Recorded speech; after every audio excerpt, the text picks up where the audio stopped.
WhatsApp के माध्यम से लगभग 40 संगठनों ने जंतर मंतर पर धरना प्रदर्शन किया। Indian public service employees federation, जो कि लगभग 40 संस्थाओं को मिलाकर के ये फेडरेशन बनाई गई है, जंतर मंतर पर उनका आज ये पहला आगाज था, जिसको लेकर के इप्सैप ने धरना प्रदर्शन किया। और उनका साफ साफ कहना था कि अगर सरकारी एम्प्लॉयज की पेंशन नहीं मिल रही है तो ये जो मेंबर ऑफ पार्लियामेंट्स है, इनको किस बिना पर पेंशन दी जाती है, और इनकी पेंशन भी तुरंत खत्म होनी चाहिए, अन्यथा पुरानी पेंशन बहाली हर संस्था में होनी चाहिए। ये मानना है इप्सैप का, Indian public service employees association का। और उनका साफ साफ कहना है कि चूंकि राजनीतिक एक सेवा है, ना कि व्यवसाय, ना कि सर्विस, तो उनकी जो पेंशन है वो तुरंत प्रभाव से खत्म होनी चाहिए, अन्यथा जितने भी संगठन हैं, जितनी भी सरकारी संस्थाएं हैं, उनकी पेंशन बहाली, पुरानी पेंशन बहाली तुरंत लागू की जानी चाहिए।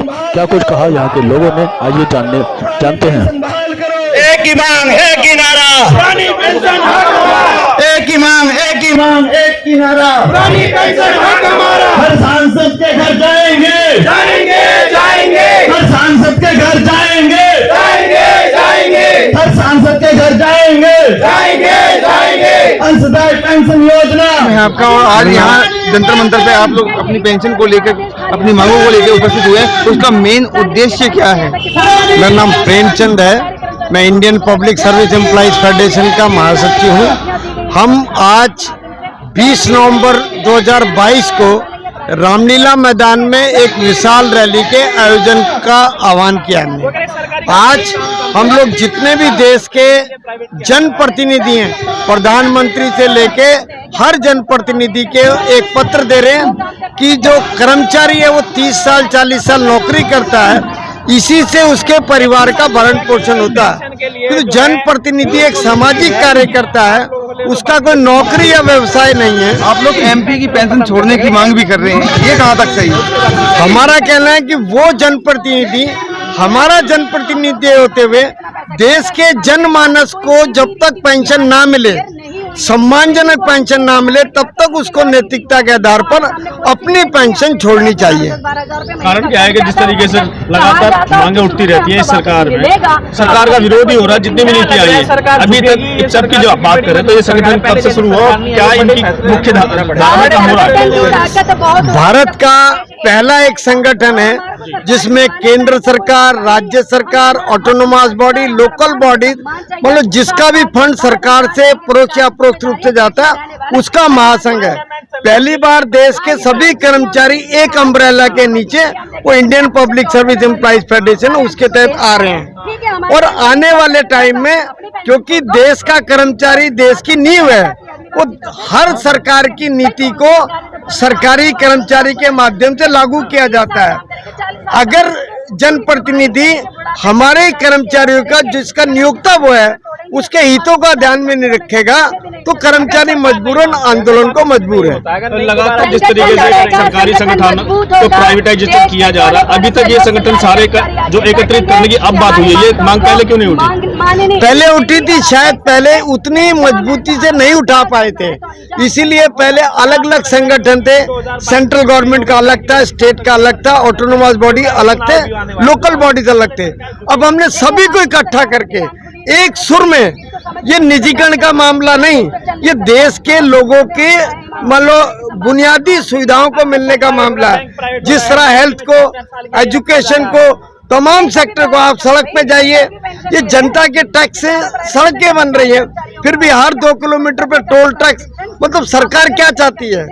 ये इसलिए ये संगठन सरकार की तमाम जन विरोधी नीतियों का विरोध कर रहे हैं। राष्ट्रवादी सरकार ऐसा अच्छा काम कर रही है, हिंदू राष्ट्र बनाने की बातचीत चल रही है। हम कह रहे हैं रोटी वाली सरकार चाहिए हमें, रोटी कपड़ा मकान वाली सरकार चाहिए।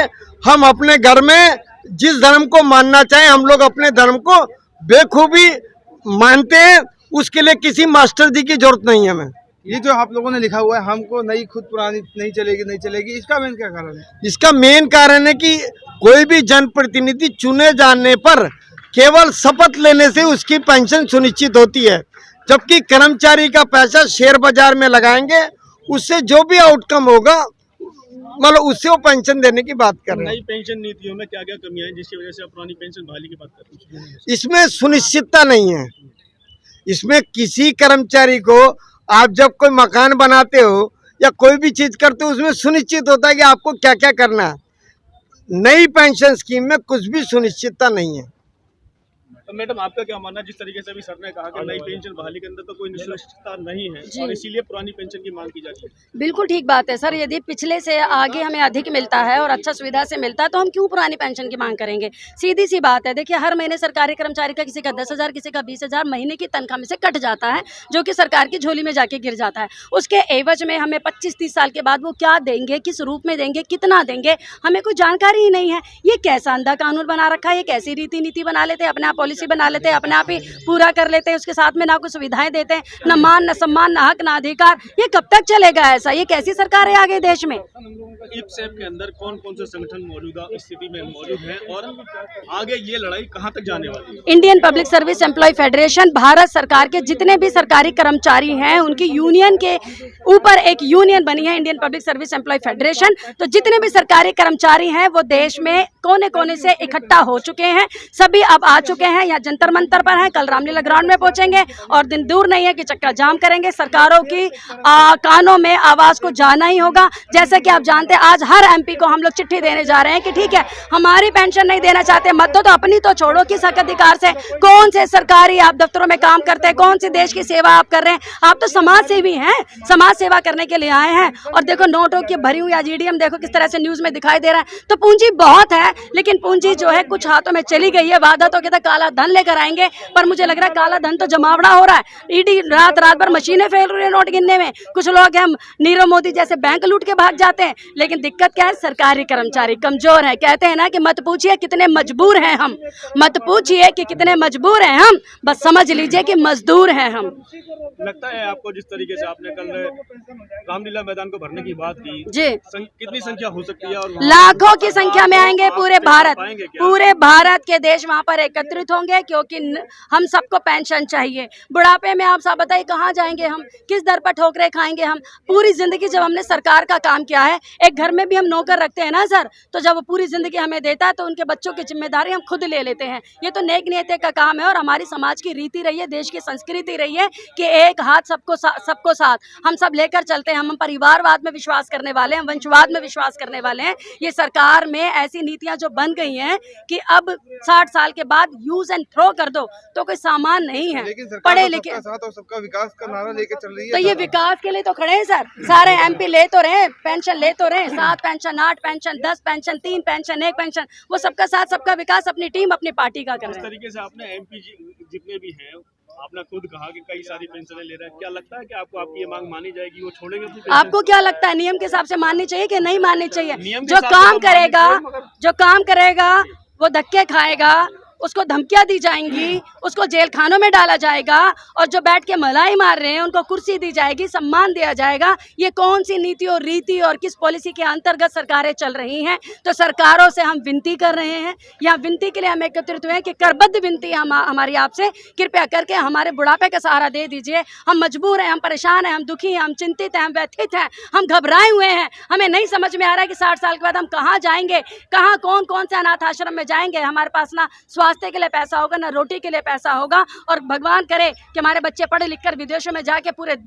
विश्व की सेवा करें, तो फिर हमारी सेवा कहाँ से होगी, कहाँ से पैसा आएगा? सरकार अगर आपकी मांगों को लेकर कोई ठोस कार्रवाई नहीं करती है तो आप लोगों का अगला कदम क्या खास होगा? बिल्कुल, अभी मैंने बताया कि हम संघर्ष करेंगे, संगठन को और मजबूत करेंगे। एक एक जन, आज देखिए सारा सरकारी कर्मचारी बहुत दुखी है, बहुत पीड़ित है, सुविधा नहीं है, सम्मान नहीं है, हक नहीं है, अधिकार नहीं है, यहाँ तक कि भविष्य भी उसका अब अंधकार में दिखाई देता है। क्या वो बच्चों के आगे हाथ फैलाएगा, रोटी के पैसे मांगेगा, कपड़े के पैसे मांगेगा, कहाँ जाएगा? एक बुढ़ापे की सहारा लाठी हमारी एक ही थी पेंशन, वो भी छीन ली गई है। सरकारों से विनती है कि आप जागें, कान खोलें, आंखें खोलें। ये सरकारी कर्मचारी देश चला रहे हैं, इन सरकारी कर्मचारियों से ही आपके मतदान होते हैं, इलेक्शन हम कराते हैं, सड़कों पर खड़े होते हैं। वो देखिए पुलिस ट्रैफिक सुबह से शाम तक कितना पोल्यूशन खाते हैं, पैर दुख जाते हैं। सरकारी अध्यापक सरकारी विद्यालय में पढ़ाते हैं, नसें खड़ी हो जाती है, दिमाग की 30 मिनट का पीरियड लेने पर 8-8 घंटे बच्चों को पढ़ाते हैं हम। उसके अलावा जितनी भी सरकारी ड्यूटीज होती हैं, चाहे वो चालान काटने की हो, बिले की ड्यूटी हो, मतदान कराने की ड्यूटी हो,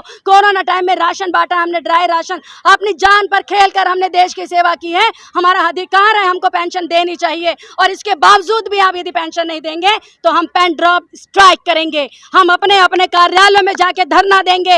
आपसे आगे विनती कर रहे हैं, आज फिर चेतावनी देंगे। और इतिहास गवाह है कि जब लोगों ने कहा कि अंग्रेज देश छोड़कर नहीं जाएंगे, तो वो संगठन की ताकत थी कि देश छोड़कर भी गए। और ये कृषि कानून जो लेकर आए, ये किसानों की ताकत थी कि एकजुट होकर उन्होंने मजबूर कर दिया। तो साहब, इतने कमजोर अध्यापक भी नहीं हैं। हम सब पढ़े लिखे लोग हैं, एग्जाम क्लियर करके आए हैं। और हमने पूरी जिंदगी किया, हमने कलम चलाई और देश की सेवा की। हमने देश राष्ट्र के निर्माता हैं हम लोग। हम सरकार चलाने के अलावा देश का निर्माण करते हैं, अच्छे समाज की नींव रखते हैं। हम संतरी, मंत्री, नायक, खलनायक, अभिनेता, नेता सब हम बनाते हैं। हमारे विद्यालय से निकल कर जाते हैं। और आपका भी तो कोई ना कोई अध्यापक ही होगा जिसने आपको पढ़ाया होगा। उस सम्मान को भी आप याद कीजिए और हम अध्यापकों की पेंशन दीजिए।